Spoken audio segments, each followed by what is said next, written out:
Hey nerds, how's it going?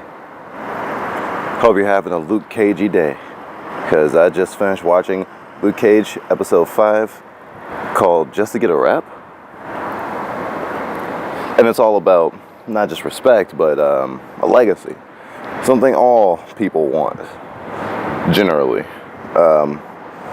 It's a common motif throughout the episode. I mean, if you think about just Cottonmouth and Luke Cage for a second, they're still building their legacies. Cottonmouth wanting to be very, very important, and wanting to be better than what's expected of him and what he's been given in life, taking everything he needs, a reputation of being ruthless and, that sort of thing. Whereas Luke Cage reluctantly is taking on Pop's legacy, honestly. I mean, he's running the barbershop. He made sure it was still in existence after that shooting. I mean, if you even think about it, back when it got shot up, Luke could only save one person, and he saved the kid. And I'm pretty sure that's what Pop would have wanted too. Although, I mean, come on, I think given the how much time he would have had, if he wasn't gonna shield Pop, shooting the kid made the most sense. And that kid, the other kid, ended up surviving, even though, not anymore. I didn't directly mention in the other video about how he died, because, just in case someone hadn't watched it. But yeah, Scarf being on the Cottonmouth's payroll is actually an awesome reveal. And, those episodes ago, or last episode. And, well, no, I guess that's 2 episodes ago now. Yep, 2 episodes ago now. Just watching it super quick. It is really sad that, from the people who were in that barbershop, there are only 2 people alive now. And I'm pretty sure Luke's not gonna die. It would be funny if they found a way to kill that kid, but I think considering the way the show is going and them trying to preserve life, I think the fact that the youngest person in that room lived, was kind of a sign for hope. Because it's bad. It's really bad, and it's only getting worse. I think this whole Legacy of Pop thing is a really cool moment for Luke Cage, and I think that it does something that a lot of other superhero things haven't done in quite that way. I mean, in this whole filling shoes moment, Luke isn't just using his powers and his status and intimidation to get back at people, to hurt Cottonmouth. He even spoke back to, when it was his name attached at first, and how he felt like almost glory in it, basically. But he's much more level-headed now. He knows what he wants, and I don't know if he knows exactly what he's gonna do when Cottonmouth eventually retaliates, but he does know that he's gonna do the best he can. And while I was mentioning this shoes filling moment, like something like the recent X-Men movie, where they kind of at the end show them all in new costumes, training, and it's awesome, right? I think the fact that this is a character who's stepping into the shoes of a civilian, a leader in the community, is actually really, really powerful. And the only thing I can think of that's similar is, sorry to mention DC's Arrow, a video about Marvel, but Oliver Queen taking up the mayor seat, like his mom would have before her untimely end. I think it is a great moment to remind us that, just having powers isn't all there is to be in the world. Like, even with powers and responsibility and everything like that, you still have a life. You're still a person. And if you can't lead a fulfilling life as a person, regardless of what you're doing that's righteous, it's gonna suck. And I like that Luke is experiencing basically a moment of being one and the same. And it's funny that he doesn't wear a mask, he doesn't wear a costume, and I know that a lot of people probably see that as oh look, they didn't have to do anything with like a huge budget because it's not like he has like some type of weird power that's hard to do on screen. It's very easy, it's very straightforward, and other than wearing like an orange shirt and having those armbands on, like they already showed him with in his origin story, it's not like they really have to dictate what he wears. And they're like, hey, let's just have him run around in a hoodie and like have him be known for that, a la Trayvon Martin reference, or just hoodies in general and just people's assumptions of people with hoodies and turning that notion on its head. I think it's really cool. I hope that Luke's roller coaster is still going up instead of down, because things are going to get bad for him way before this new special bullet that's probably made out of well, actually, they said it was space metal. They didn't say it was on Earth, so vibranium is from Earth, I'm pretty sure, I think. Don't quote me on that. Maybe Agents of S.H.I.E.L.D. answers that question. Or maybe just the first Captain America movie, which I haven't finished. Shame on me. Anyway,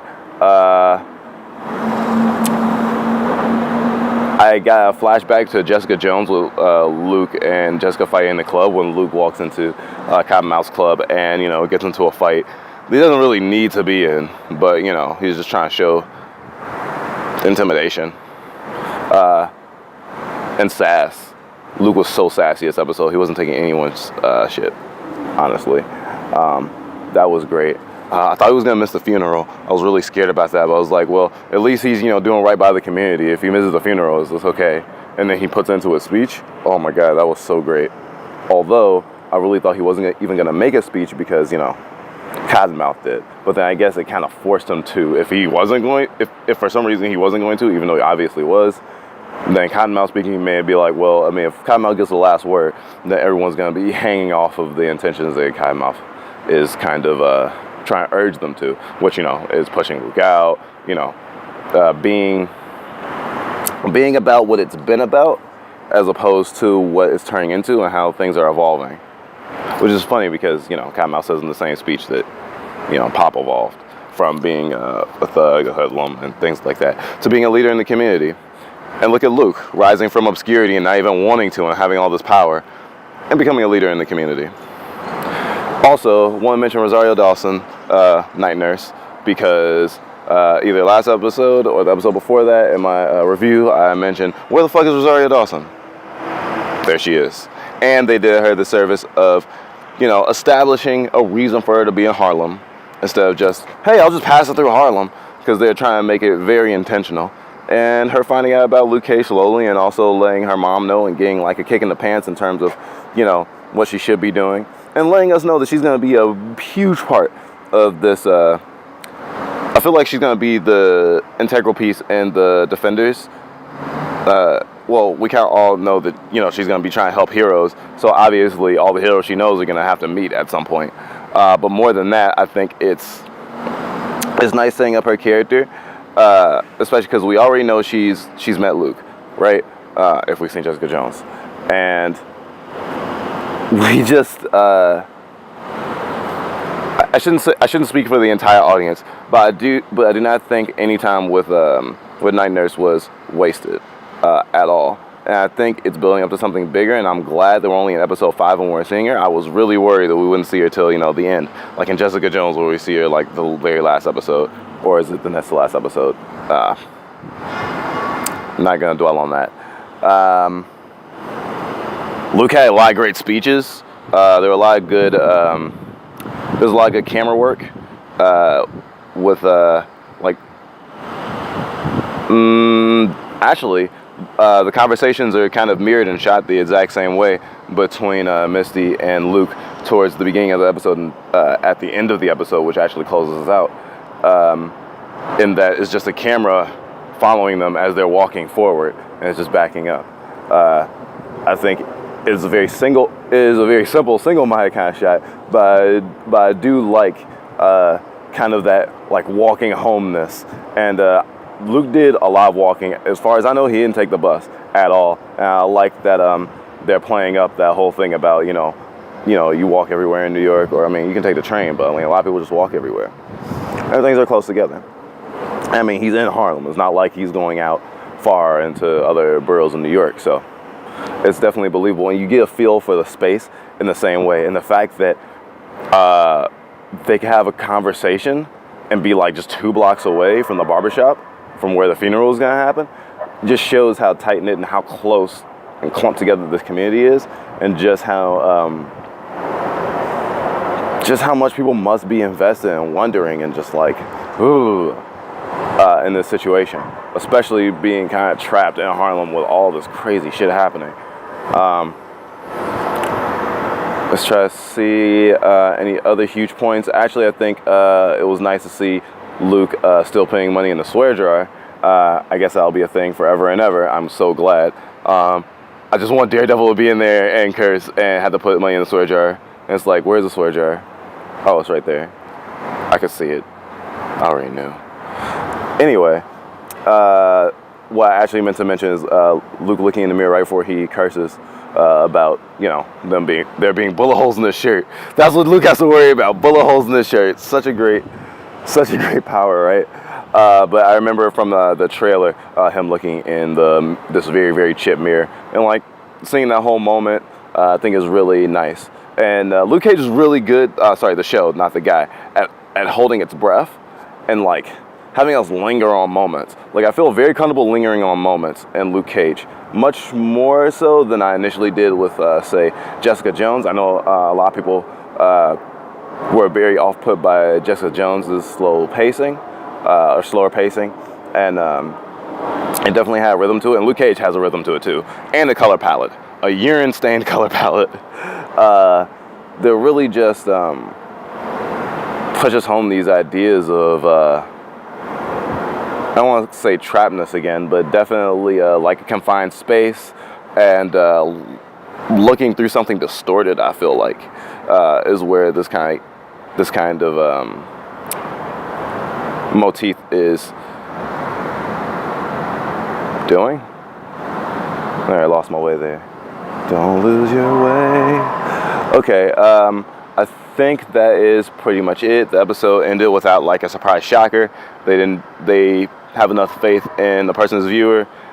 You got to this point, we're probably not gonna go crazy on you. But also, sometimes you want to end the episode with a declarative statement and someone just, you know, showing their cards. And Luke is definitely showing his cards this episode. Everything from the speech to everything he did to confronting Cottonmouth even right outside the funeral. I think is really showing him really accepting his role right now and him going gung-ho into it. Although obviously his overconfidence is going to have to be, punished, because this is a story and stories have struggle and we're not even halfway through. So yeah, he's going to take some more losses. I feel like Misty's going to die before the end of the series, unfortunately. But I just think there needs to be at least one more huge loss for Luke. And unfortunately, because of Luke's powers, other than being hurt himself, which will probably be the final punchline to his struggle before he's actually like recouping and going to, win the day, he's probably going to lose one more person important to him. He has to, because it's really, really hard to hurt him without doing that. That's his weakness. And I know it's a superhero weakness in general, but it's Luke's most of all, especially given the irony of his life. To be African American in, Harlem, around all this, gun violence and just general horribleness and corruption, and to be bulletproof sounds amazing, right?